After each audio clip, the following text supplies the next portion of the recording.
꿈을 안고 타고 내리던 청량리역 보며 서울 동북부의 핵심 부도심인 청량리.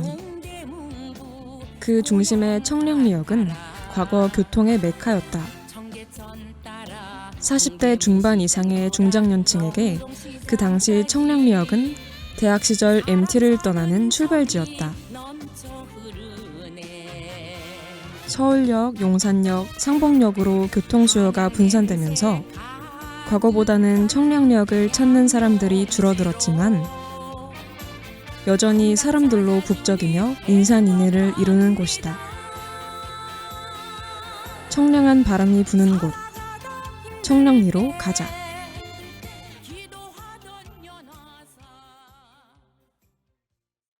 전철 이용객들로 붐비는 청량리역의 모습과는 대비되듯 청량리에는 도시에서는 쉽게 볼 수 없는 푸릇한 공간이 있다. 가끔은 복잡한 곳을 떠나 한가로운 곳에서 천천히 걸으며 생각을 정리하고 싶을 때가 있다. 그래서 오늘 청량리의 역사와 숲 내음을 느낄 수 있는 홍릉숲에 가보기로 했다. 나는 버스를 타고 홍릉숲까지 이동했다. 청량리역에서 버스를 이용하면 어렵지 않게 찾아갈 수 있다.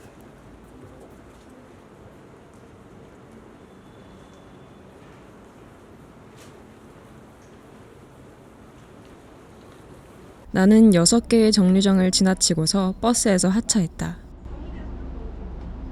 하차입니다.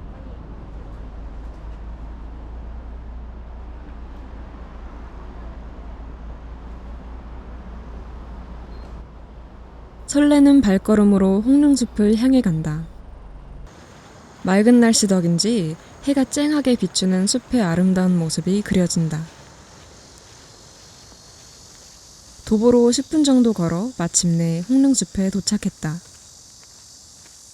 홍릉숲은 산림과학연구시험림으로 다양한 연구가 진행되는 곳이다.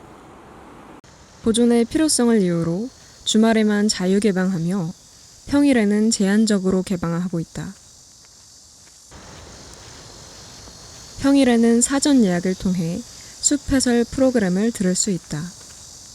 홍릉숲은 주중에는 연구기관으로서의 역할을, 주말에는 주민의 쉼터로서의 역할을 하고 있다. 서울 도심 속에서 숲을 거니며 자연을 느낄 수 있는 공간이 있다니 입구부터 상쾌한 기분이다. 나는 일단 홍릉숲의 식물들을 둘러보기로 했다.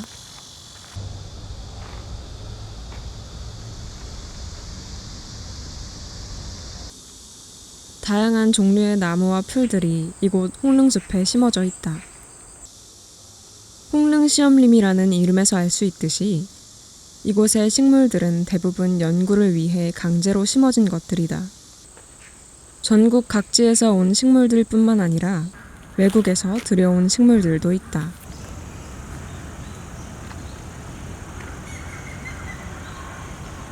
몇몇 나무들은 이곳의 환경과 맞지 않아 잎이 처져 있거나 껍질이 벗겨져 건강해 보이지 않는다. 나무가 다 까졌어요, 이렇게.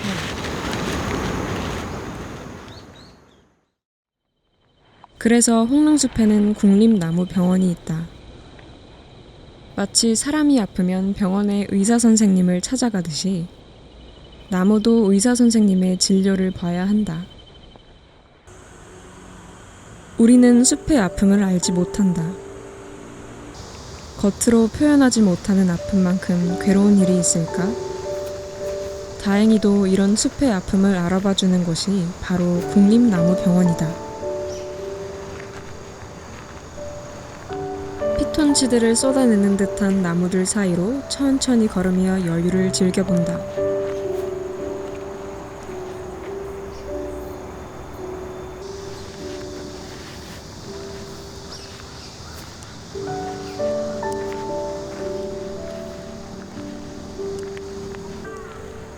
폭신폭신한 흙길도 걷고 가끔씩 불어오는 시원한 산들바람, 촘촘한 잎사귀 사이로 비추는 햇살 한 줄기, 모든 것이 사랑스럽고 다정하게 느껴진다. 시선을 따라 홍릉숲의 아름다운 전경을 기록해본다.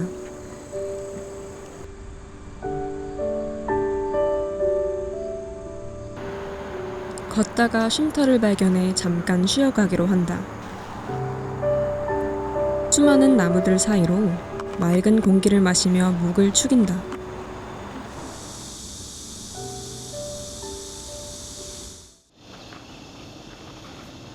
홍릉숲 곳곳에는 이렇게 숲 관람객들을 위한 스탬프가 준비되어 있다.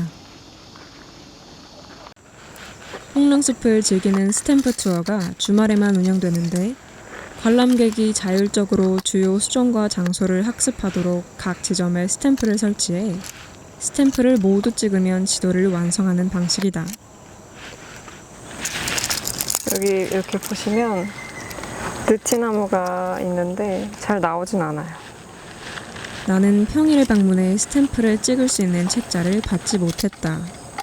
아쉬운 대로 손등에 남아 스탬프를 찍어본다.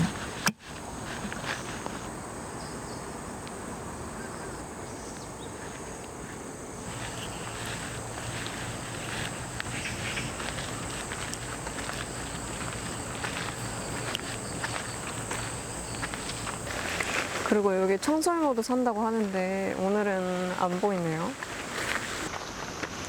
혹시나 청설모를 만날지도 모른다는 기대감을 안은 채 다음 장소에 도착했다.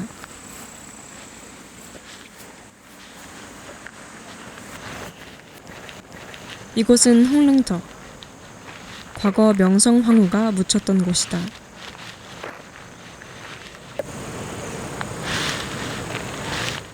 이곳 홍릉터는 일본인의 손에 시해당한 명성황후가 묻혔던 곳인데요. 고종이 승하한 이후에는 경기도 남양주에 있는 지금의 홍릉으로 합장되었다고 합니다. 당시 고종은 명성황후의 능까지 쉽게 찾아가기 위해 노선을 청량리까지 개설했다. 이 때문에 1899년 우리나라 최초의 전차가 개통되면서부터 청량리가 대중의 관심을 처음 받게 되었다고 한다. 홍릉터와 조금 떨어진 곳에는 어정도 있다. 홍릉에 들렀던 고종이 목을 축이던 우물이라고 한다. 명성황후를 그리던 고종의 애틋한 사랑과 구한말의 비극이 느껴진다. 지금 계속 먹고 있어. 그러니까요. 저기 원래 여물떡 되게 보이네. 몰랐던 청량리의 역사를 되돌아보고 있던 중 저기 기다리던 손님이 찾아왔다.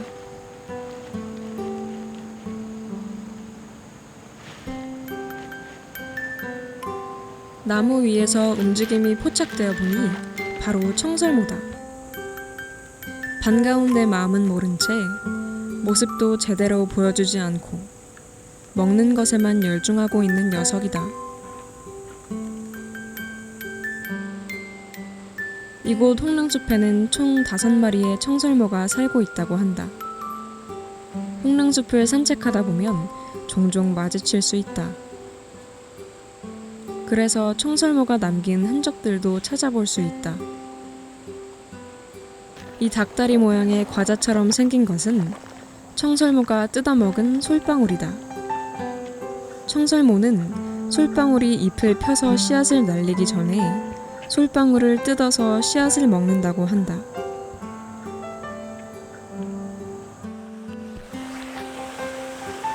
뜨거운 태양 아래서 흘린 땀을 식힐 수 있는 선선한 곳으로 들어왔다. 여기 물이 흐르고 있어서 근처에만 왔는데도 되게 시원한 느낌이 나네요.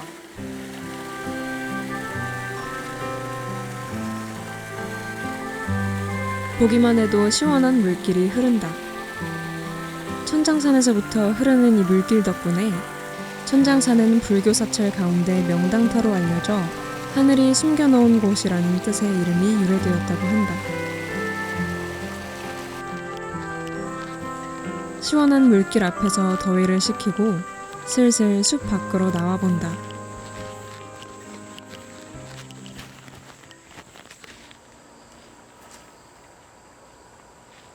곧게 자라나지 않고 옆으로 비스듬히 자란 두 그루의 나무가 보인다. 붙어있는 두 나무는 다른 나무들과는 조금 다르게 자랐다. 나무들은 적당한 거리가 있어야 제대로 살 수 있다.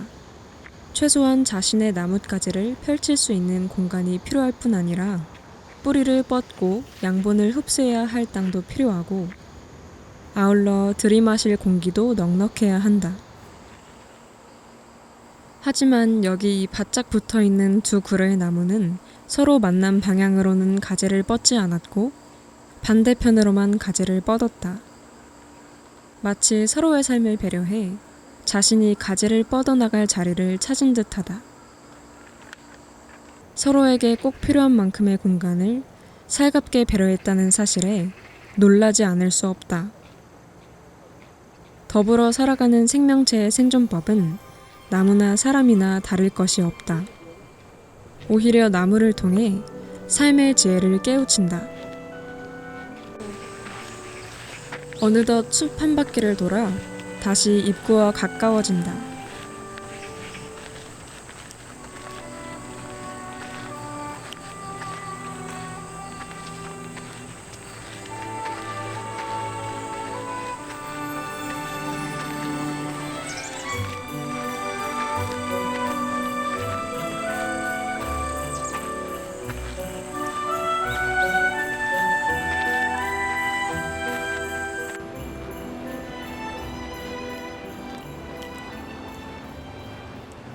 수목원을 도르며 한참을 걸어서 그런지 배가 고파오기 시작했다.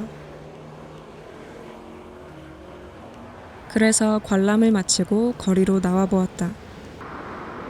홍릉숲 근처에는 유독 갈비식당이 많은데 여기에는 조선시대부터 내려오는 이유가 있다.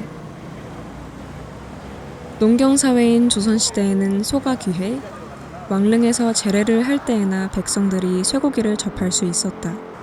쇠고기를 맛보기 위해 백성들이 몰려들어 능 근처에 소갈비 요리가 발달되었다고 한다. 나도 소갈비를 맛보기 위해 한 소갈비 식당에 들어가 보았다. 소갈비 하나, 돼지갈비 하나 돼요?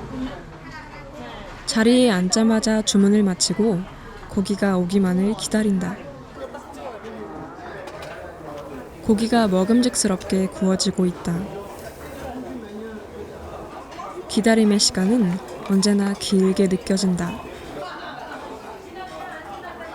다 구워지기를 애타게 기다리며 침을 삼킨다.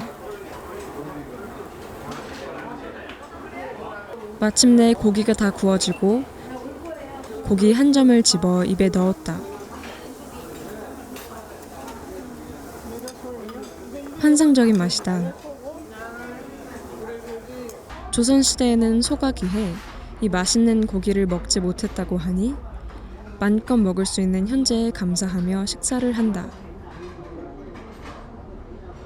갈비로 든든히 배를 채우고 나오니 어느덧 해가 저물었다.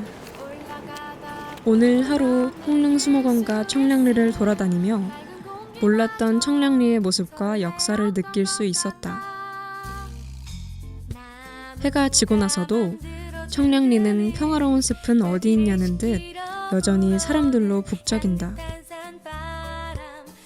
나는 청량리 속으로 걸어가며 오늘 하루를 마무리한다. 큰 날개가 떨어진 거죠. 그리고 이렇게 온다는 거는 얘는 암컷일까요? 수컷일까요? 수컷. 그렇죠. 수컷이에요? 보통 잣 드셔보셨어요? 드세요. 드셔보세요. 자, 쌤 이제 같이 죽자 이거 안 아니죠? 딱딱해요.